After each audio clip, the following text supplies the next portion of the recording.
Buenas tardes.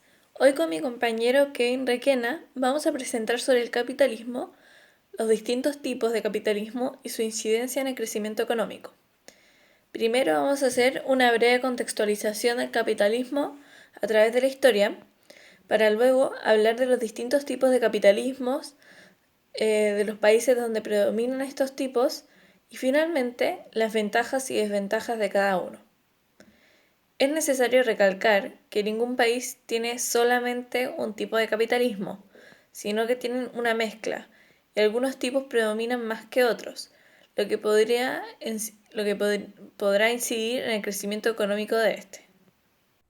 A lo largo de esta presentación hablaremos bastante de capitalismo, pero primero debemos detenernos y explicar qué es el capitalismo. Es un concepto que se utiliza mucho últimamente y en contextos muy distintos.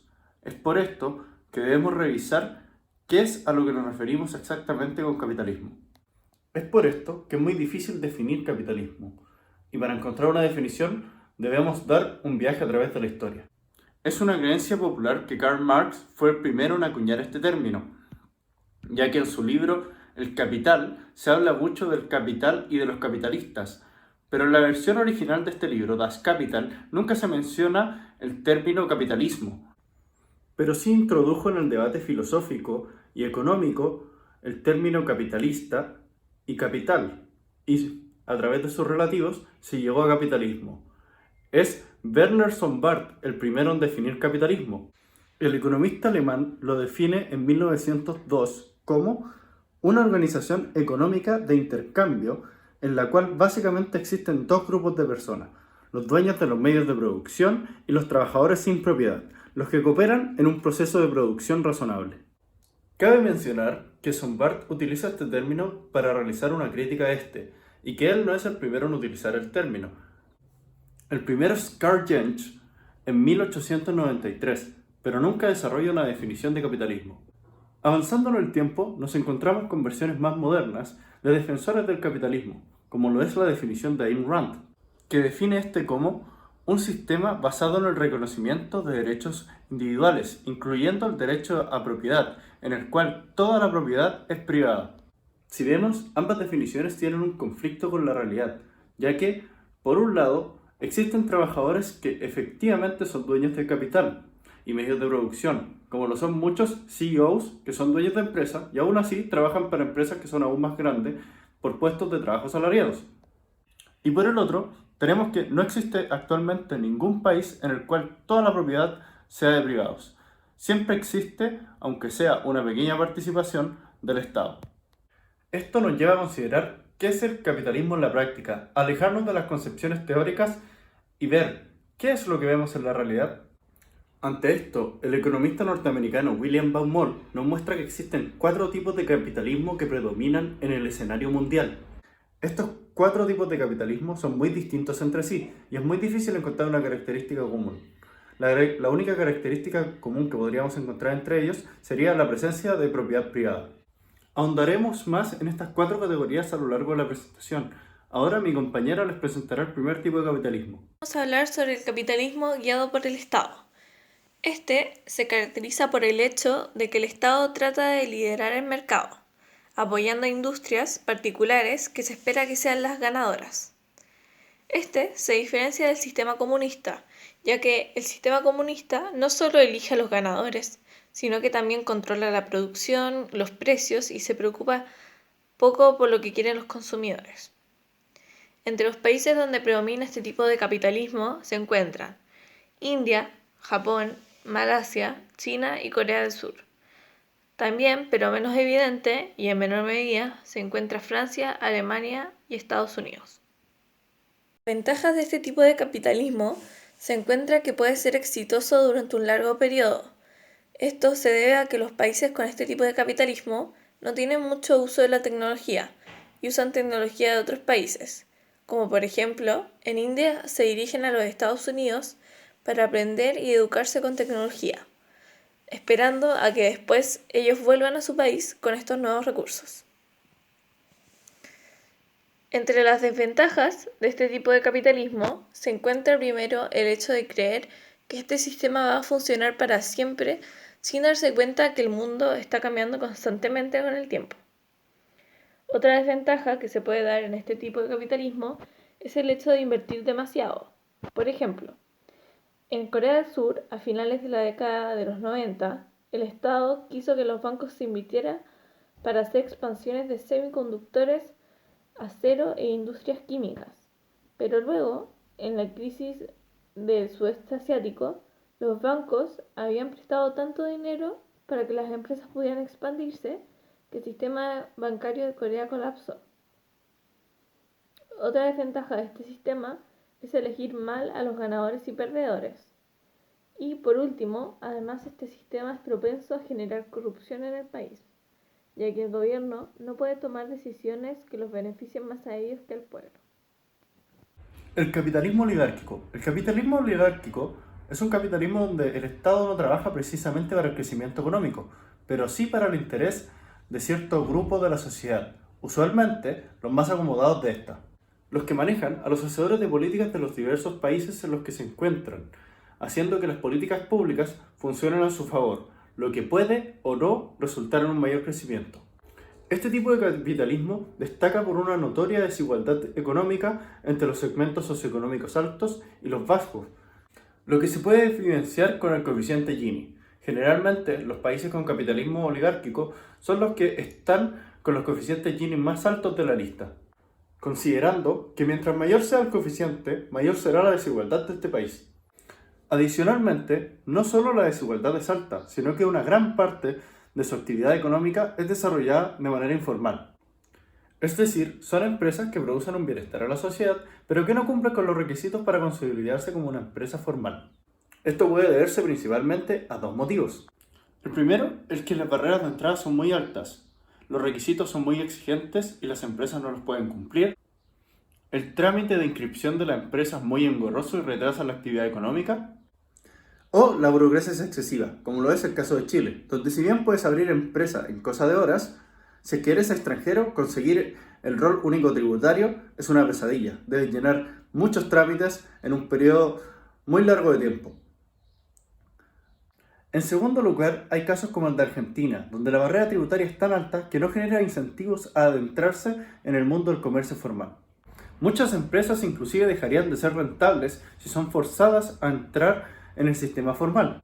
Ambos tipos de impedimento pueden darse a la vez y mezclados, y son gran parte de la causa de por qué está tan presente el comercio informal en estos países.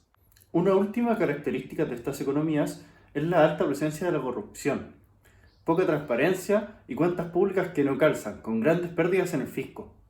Países de este tipo podemos ver en abundancia en América Latina y en África, pero también en Asia.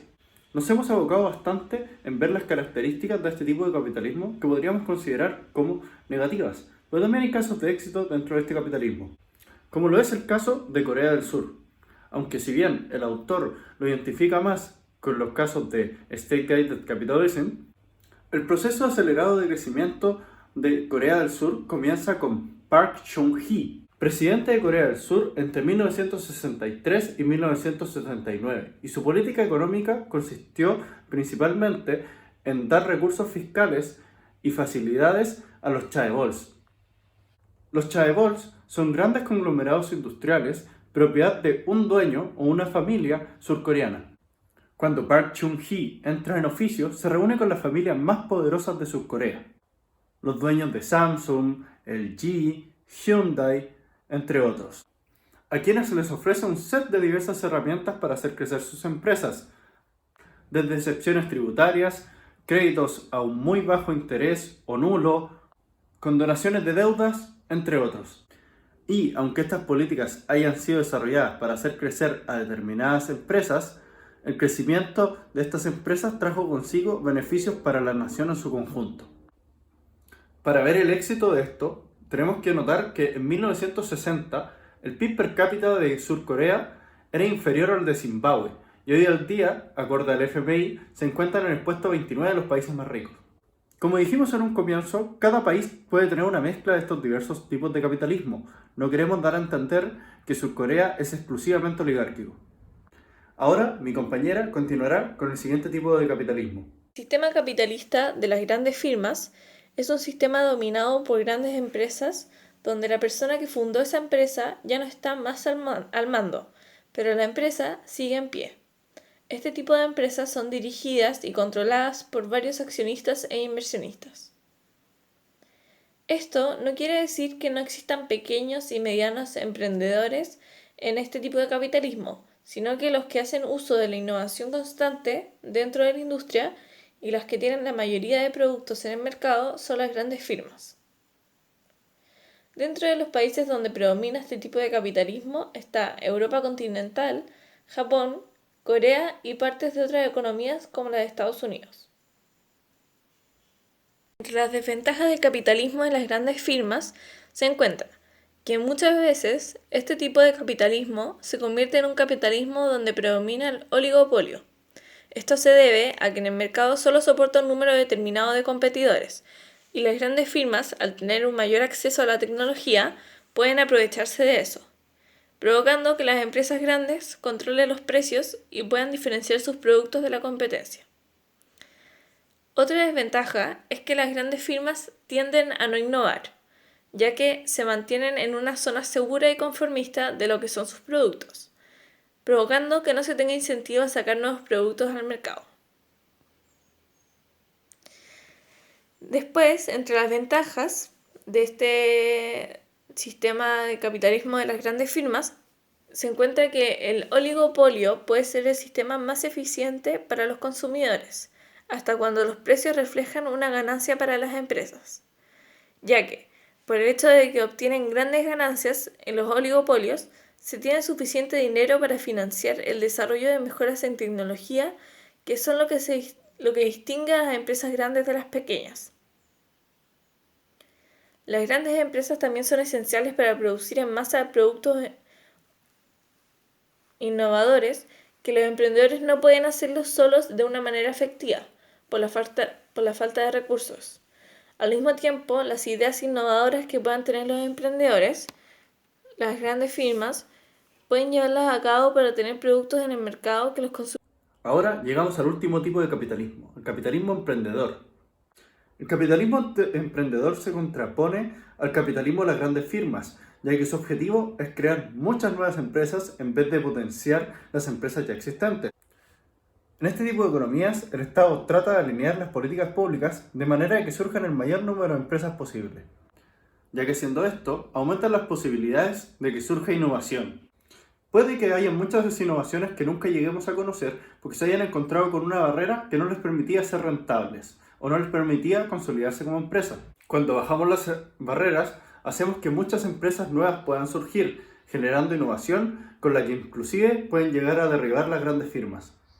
Este tipo de economías es generalmente acompañado de un bajo nivel de desigualdad, altas tasas de empleo y por sobre todo innovación, que por sí solo genera beneficios en el bienestar de la población. También provee una gran herramienta para el crecimiento económico y de manera sustentable, ya que aumenta la calidad de vida de todos los integrantes de la sociedad. Estas características, en conjunción con una economía abierta, altos niveles de transparencia y facilidades para desarrollar actividad económica y certeza jurídica. Es importante destacar que este tipo de capitalismo con el de grandes firmas no son excluyentes y que inclusive podemos expandirnos más allá, como lo es el caso de China, donde vemos un emprendimiento guiado por el Estado. Hemos sido testigos en el último periodo de las grandes innovaciones tecnológicas que ha logrado China. Son los pioneros en el 5G, así como también en vending y en la automatización de compras. La diferencia del emprendimiento chino con el capitalismo emprendedor es que no vemos un aumento del bienestar general. Ahora los dejaré con mi compañera. Como se puede ver en el mapa, los países donde predomina este tipo de capitalismo, que son específicamente los de América Latina, son también los que tienen un mayor coeficiente de Gini. Esto quiere decir que hay una relación entre el capitalismo oligárquico y la desigualdad.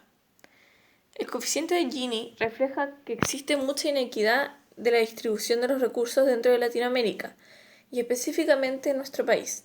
Por lo tanto, en América Latina y especialmente en Chile, la distribución de los ingresos no es equitativa, provocando una desigualdad económica y social en la región, aumentando así la brecha entre los ingresos de las familias más poderosas con las que no lo son. A modo de conclusión, podemos decir que en ningún país hay solo un tipo de capitalismo, sino que en todos hay de todos los tipos de capitalismo, solo que unos predominan más que otros.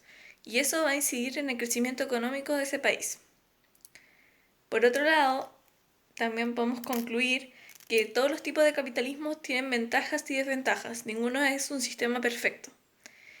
Y estas ventajas y desventajas van a variar también dependiendo del país y del contexto. En el caso de Chile, nosotros creemos que tiene todos los tipos de capitalismo, pero el que más predomina es el capitalismo oligárquico, y esto se debe a su alto coeficiente de Gini que tiene, donde esto significa que Chile es un país donde no hay mucha equidad en términos de ingresos, y esto puede afectar obviamente al crecimiento económico del país.